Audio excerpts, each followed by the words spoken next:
It's been just over 10 years since Bethesda game studios let the masses explore the Commonwealth in Fallout 4.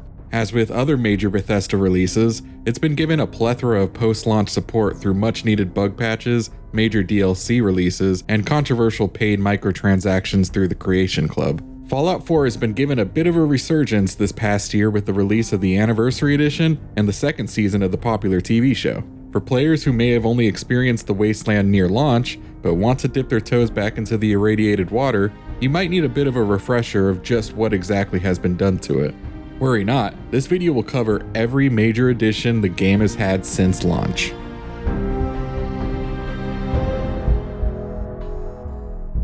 Released in March 2026, Automatron was the first major DLC added after launch.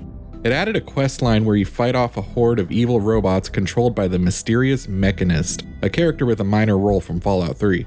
The questline is relatively short, lasting a few hours at the most, but the real draw of the DLC is actually the robot workbench, which let players build and customize their own robot companions using various parts that you obtain from defeating other robots. It's a relatively in-depth system that allows for a lot of creativity. Were you a fan of the settlement customization mechanic in the base game? I know I was, even if it was more than a bit janky.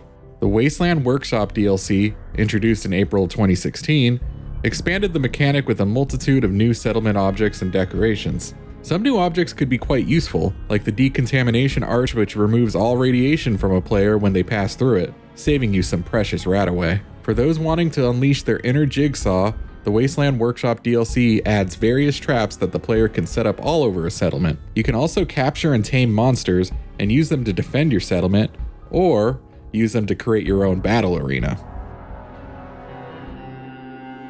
Far Harbor is often cited as the best Fallout 4 DLC, and it's in the running for one of the best Fallout DLCs in general. Released in May 2016, this DLC had players travel to the fog-covered island of Far Harbor to take on a missing persons case that ends with you having to deal with multiple morally ambiguous factions. The quest writing is very strong here, so much so that I personally find it to be stronger than the main quest in the base game. With multiple endings, none of them being black and white, players will have to question what is right and wrong, and if the ends justify the means. Far Harbor is the first of two DLCs that added a new landmass to explore, and it's a large one that players can sink a lot of time into. There are plenty of side quests to find too, with a personal favorite of mine being a robot locked room murder mystery inside Vault 118. If you're going to play any Fallout 4 DLC, make it Far Harbor. Next up, released in June 2016, is the Contraptions Workshop. This was a relatively small DLC that once again added more to the settlement customization mechanic in the base game. It's quite impressive what you can pull off with all the new additions, with your own creativity being the real limit. If you want, you can even create your own Rube Goldberg-like track. Also, players can finally craft their own ammo, which can be a godsend on survival mode, another addition that we will cover. We all know how iconic the vaults in Fallout are, both visually and thematically. Have you ever wanted to be an overseer in your very own vault? Well, the Vault-Tec Workshop DLC lets you do so once you discover Vault 88. Released in July 2016, this DLC gave players the means to customize the vault how they see fit, with a variety of new items to fit the famous vault aesthetic. There's a bit more story here than the other Workshop DLCs, but it is still sparse. Players instead can craft their own story as they roleplay as an overseer, managing their party of vault dwellers. Hopefully you will be nicer to your crew than the other vaults were. While Far Harbor explored the darker faction role-playing side of the Fallout universe, Nuka-World focuses a bit more on the goofy side of Fallout. Released in August 2016, players can explore an abandoned Nuka-Cola themed amusement park that is currently overrun with raiders. While not as large as Far Harbor, there is still plenty of themed zones for the player to cause chaos in. The player will have the chance to control 3 major raider gangs within Nuka-World as the Overboss, and after conquering each zone, the player can decide which gang will rule each zone. Keeping with the theme of Nuka-World, players can now mix new Nuka-Cola flavors with various effects, making it much more beneficial to loot whatever soda you can find.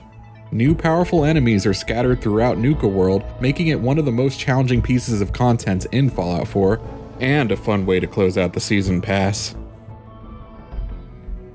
Back in 2017, Bethesda announced the Creation Club that essentially acted as a store for microtransactions that players can opt to purchase. Some of this content was created by Bethesda internally, and some of it was created by the community. Bethesda wanted a way for console players to enjoy the mod experience that PC players have loved with each of their titles, while also compensating those who made the mods.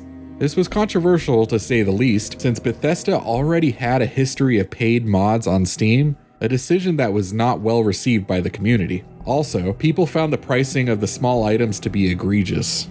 Though the content in the Creation Club was curated by Bethesda, there was still bugs, lore inconsistencies, and balance issues that angered some fans. Last November, over 150 pieces of Creation Club content was bundled with the release of Fallout 4 Anniversary Edition. This content is now simply called Creations, and the vast majority of the items were cosmetics, such as Pip-Boy skins, armor skins, weapon skins, and new dog breeds.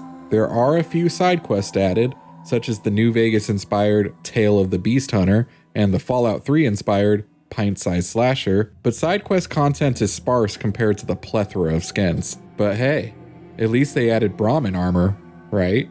Unfortunately, PC players have reported that the mandatory update that came along with the Anniversary Edition broke mods for players who didn't even upgrade. If that wasn't enough, the update also created new bugs that caused crashes and performance issues. There have been a multitude of patches since the release of the Anniversary Edition, but keep in mind that you may have trouble with your mod list if you're returning to Fallout 4 after some time away and have automatic updates turned on.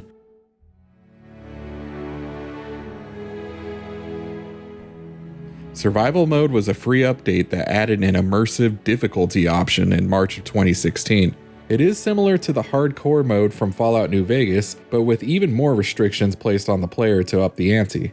The difficulty disables the ability to fast travel, makes it so you can only save your game at beds, and introduces survival mechanics like hunger and thirst. If that wasn't enough, the player character had reduced carry weight, ammo itself now has weight, and combat difficulty has intensified. For those wanting to return to the game, but want something a bit more challenging this time around, consider giving it a go.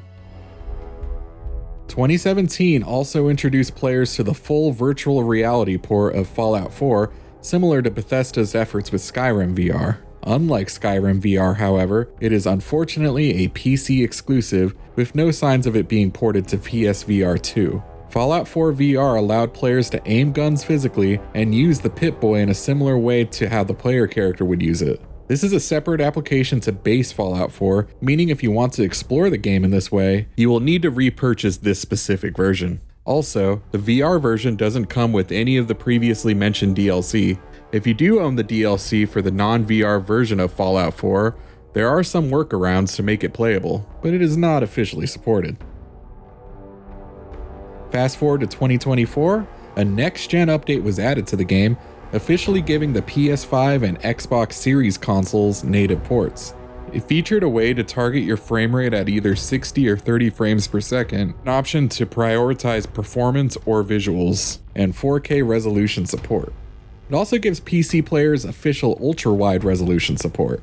Steam Deck lovers will be happy to know that this update officially made Fallout 4 Steam Deck verified, so if you've always craved playing Fallout on the go, this is a very solid method to do so. Along with that, this update made 9 creations free for all users, most being new weapons and power armor. The most notable addition was an Enclave-focused quest named Echoes of the Past. Keep in mind, these 9 creations are separate from the paid creations players unlock with the Anniversary Edition if they decide to upgrade. So that is everything major added to Fallout 4 over the years. It's been a bumpy road at times, but there is no doubt that Fallout 4 is a better game with the major DLC content added to it. On February 24th, Nintendo fans will finally be treated to a Switch 2 port of Fallout 4 Anniversary Edition. As Skyrim was one of the most popular third-party Switch releases, this is a welcome addition to the Switch 2's library. If you'll be traveling through the Commonwealth once again, be sure to check out our wiki for tips and tricks. And for all other things gaming, keep it here on IGN.